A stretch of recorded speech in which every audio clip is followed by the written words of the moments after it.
పెళ్ళైనా పండగైనా వేడుక ఏదైనా పట్టుచీరల ప్రత్యేక వేదిక వారాహి సిల్క్స్.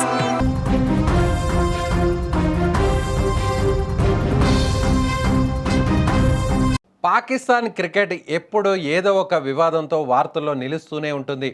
కానీ ఈసారి జరిగింది సామాన్యమైన విషయం కాదు. ఫిక్సింగ్ ఆరోపణలు, గ్రూపు రాజకీయాలతో సతమతమవుతున్న పాకిస్తాన్ క్రికెట్ బోర్డుకు ఇప్పుడు డ్రగ్స్ సెగ తగిలింది. ఆ జట్టు కీలక ఆల్రౌండర్ మొహమ్మద్ నవాజ్ డ్రగ్స్ టెస్ట్లో పాజిటివ్గా తేలడం ఇప్పుడు ప్రపంచ క్రికెట్ను షాక్కు గురిచేస్తుంది.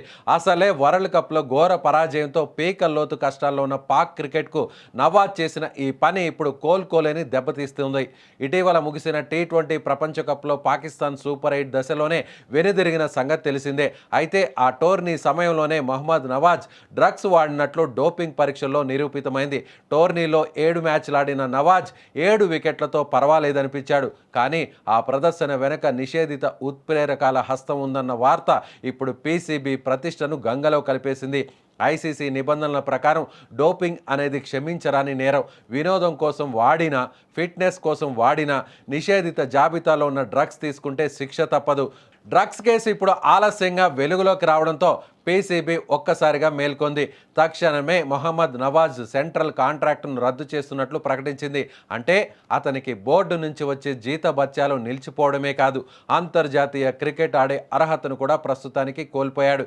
ఇప్పటికే జట్టులో క్రమశిక్షణ లేదని మాజీ ఆటగాళ్లు విమర్శిస్తున్న వేళ ఈ డ్రగ్స్ కేసు PCBని డిఫెన్స్లో పడేసింది.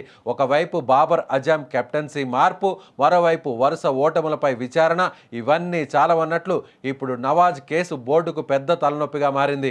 అయితే దీనిపై PCB విచారణ వేగవంతం చేసిందని, విచారణలో గనుక నేరం పూర్తిగా రుజువైతే అతనిపై జీవిత కాల నిషేధం విధించే అవకాశం ఉంది.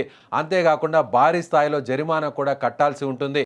30 ఏళ్ల వయసులో ఉన్న నవాజ్ ఒకవేళ 5 ఏళ్ల నిషేధానికి గురైనా మళ్ళీ పునరాగమనం చేయడం అసాధ్యమనే చెప్పాలి. పాకిస్తాన్ క్రికెట్ చరిత్రలో ఇప్పటికే సల్మాన్ బట్, మహమ్మద్ అమీర్ వంటి వారు ఇలాంటి తప్పిదాలతో కెరీర్ను నాశనం చేసుకున్నారు.